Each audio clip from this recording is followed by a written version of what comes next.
कभी सोचा है कि जीव विज्ञान का सबसे बड़ा जादू क्या है? मेरे हिसाब से तो ये है कि कैसे एक अकेला सेल, सिर्फ एक कोशिका, एक पूरे जानवर में बदल जाती है। मतलब ये सिर्फ साइज में बड़ा होना नहीं है, ये तो एक मास्टरपीस बनाने जैसा है। सिल, पूंछ, हाथ, पैर, ये सब अपनी बिल्कुल सही जगह पर कैसे आ जाते हैं? चलिए, आज जीवन की इस कमाल की इंजीनियरिंग के राज खोलते हैं। यही वो सवाल है जो आज के इस सफर का केंद्र है। जरा सोचिए, एक सिंगल सेल को कैसे पता चलता है कि उसे एक पूरा शरीर बनाना है जिसमें हर अंग, हर हिस्सा अपनी सही जगह पर हो। ये जीवन की वास्तुकला का शायद सबसे गहरा रहस्य है। और इस पूरी प्रक्रिया का एक नाम है मॉर्फोजेनेसिस। अगर आसान भाषा में कहें तो ये वो ब्लूप्रिंट और कंस्ट्रक्शन प्रोसेस है जो जीवन को उसका फिजिकल रूप देता है। मतलब एक अंडे से लेकर एक पूरे जीव के बनने तक का पूरा नक्शा। तो इसका एक सिंपल सा जवाब हमें सोशल अमीबा में देखने को मिलता है। जब खाने की कमी हो जाती है तो ये अकेले अमीबा एक केमिकल सिग्नल भेजकर एक साथ आ जाते हैं और एक स्लग जैसा जीव बना लेते हैं। और सबसे कमाल की बात क्या है, कुछ सेल खुद को कुर्बान कर देते हैं, एक डंठल बन जाते हैं ताकि बाकी के सेल बीजाणु बनकर जिंदा रह सकें। ये सहयोग का एक बेहतरीन नमूना है। खैर, अमीबा की कहानी तो फिर भी सिंपल है, लेकिन एक जटिल भ्रूण जैसे कि हमारा, वो कैसे जानता है कि सिर कहाँ बनाना है और पूंछ कहाँ? इसके लिए वो एक तरह के अंदरूनी जीपीएस का इस्तेमाल करता है। एक ऐसा जीपीएस जो केमिकल मैसेज पर काम करता है। तो किसी भी जानवर को बनाने में पहला और सबसे जरूरी कदम है शरीर की बुनियादी धुरी यानी एक्सिस को सेट करना। ये बिल्कुल वैसा ही है जैसे घर बनाने से पहले उसकी नींव रखी जाती है। और कमाल की बात यह है कि अलग अलग जानवर इस एक ही प्रॉब्लम को कितने अलग अलग तरीके से सुलझाते हैं। जैसे फल मक्खी में माँ अंडे के दोनों सिरों पर अलग अलग प्रोटीन डाल देती है। जहाँ बिकॉइड नाम का प्रोटीन ज्यादा होता है वहाँ सिर बनता है। दूसरी तरफ मेंढक में स्पर्म अंडे में जहाँ से घुसता है वो जगह पीठ की दिशा तय कर देती है।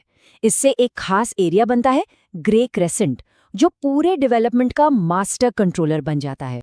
मेंढक में ये ऑर्गेनाइजर एरिया इतना पावरफुल होता है कि अगर इसे निकालकर किसी दूसरे भ्रूण में डाल दिया जाए तो वहां एक जुड़वा भ्रूण बन सकता है। और ये सिर्फ मेंढकों की बात नहीं है। चूजों में हैंसन नोड जैसे सिग्नलिंग सेंटर पूरे एनिमल किंगडम में पाए जाते हैं। ये इशारा करता है कि शरीर बनाने का एक यूनिवर्सल सिद्धांत है। अच्छा, तो एक बार शरीर का बेसिक खाका यानी ब्लूप्रिंट तैयार हो गया तो कंस्ट्रक्शन का अगला फेज शुरू होता है, और वो है खास और जटिल अंगों को बनाना। तो अब सवाल ये उठता है, ब्लूप्रिंट तो बन गया, लेकिन आंख जैसी कॉम्प्लेक्स चीज को कैसे पता कि उसे चेहरे पर ही बनना है, घुटने पर नहीं? इसका जवाब छुपा है कोशिकाओं के बीच होने वाली बातचीत में। चलिए, आंख के लेंस बनने के प्रोसेस को देखते हैं। ये एक कमाल की बातचीत है। दिमाग का एक हिस्सा, जिसे ऑप्टिक वेसिकल कहते हैं, वो बाहर की स्किन तक बढ़ता है और उसे एक मैसेज भेजता है, यहाँ एक लेंस बनाओ। स्किन की कोशिकाएं इस मैसेज पर रिएक्ट करती हैं। वो मोटी होती हैं, अंदर की तरफ मुड़ती हैं और ठीक उसी जगह पर एक परफेक्ट लेंस बना देती हैं। और इस तरह की सटीक इंजीनियरिंग हर जगह चल रही है। हमारे हाथ पैरों की ग्रोथ में कोशिकाओं के छोटे छोटे ग्रुप सिग्नल भेजकर ये तय करते हैं कि हाथ कितना लंबा होगा और अंगूठा छोटी उंगली से अलग कैसे बनेगा। इसी तरह हमारे नर्वस सिस्टम में लाखों न्यूरॉन्स केमिकल रास्तों पर चलते हुए अपने सही कनेक्शन ढूंढते हैं, मानो वो किसी कॉम्प्लेक्स रोड मैप को फॉलो कर रहे हों। लेकिन रुकिए, विकास की कहानी यहीं खत्म नहीं होती। कुछ जानवरों के लिए तो ये शुरुआती बनावट सिर्फ पहला चैप्टर होता है। उन्हें तो जिंदगी में आगे चलकर एक पूरे मेकओवर से गुजरना पड़ता है। इस प्रक्रिया को हम कायापलट या मेटामॉर्फोसिस के नाम से जानते हैं। ये सिर्फ बड़ा होना नहीं है, ये तो एक पूरी तरह से नया शरीर बनाना है। और ये होता कैसे है? हार्मोन्स की मदद से, डेवलपमेंट के प्रोग्राम को फिर से एक्टिवेट करके। मेंढक इसका सबसे क्लासिक एग्जाम्पल है। एक टैडपोल पानी में रहता है, गलफड़ों से सांस लेता है और शाकाहारी होता है। फिर थायराइड हार्मोन का एक सिग्नल मिलता है और वो पूरी तरह से बदल जाता है। पैर उगाते हैं, पूंछ गायब हो जाती है और वो जमीन पर रहने वाला, फेफड़ों से सांस लेने वाला मांसाहारी बन जाता है। मतलब एक ही जानवर के अंदर दो बिल्कुल अलग अलग जिंदगियां। कीड़े भी कुछ ऐसी ही हार्मोनल स्ट्रैटेजी इस्तेमाल करते हैं।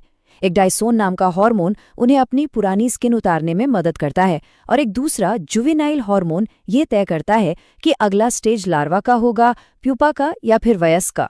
ये फिर से वही बात दिखाता है कि प्रकृति एक जैसी समस्याओं को हल करने के लिए एक जैसे ही औजार इस्तेमाल करती है। तो हमने देखा कि डेवलपमेंट का ये ब्लूप्रिंट कितना पावरफुल है, लेकिन ये कोई पत्थर की लकीर नहीं है। इसे जीन और यहाँ तक कि माहौल के हिसाब से भी बदला जा सकता है। लिंग का निर्धारण यानी सेक्स डिटर्मिनेशन इसका एक शानदार उदाहरण है। स्तनधारियों में, जैसे कि हम इंसानों में, लिंग क्रोमोसोम से तय होता है।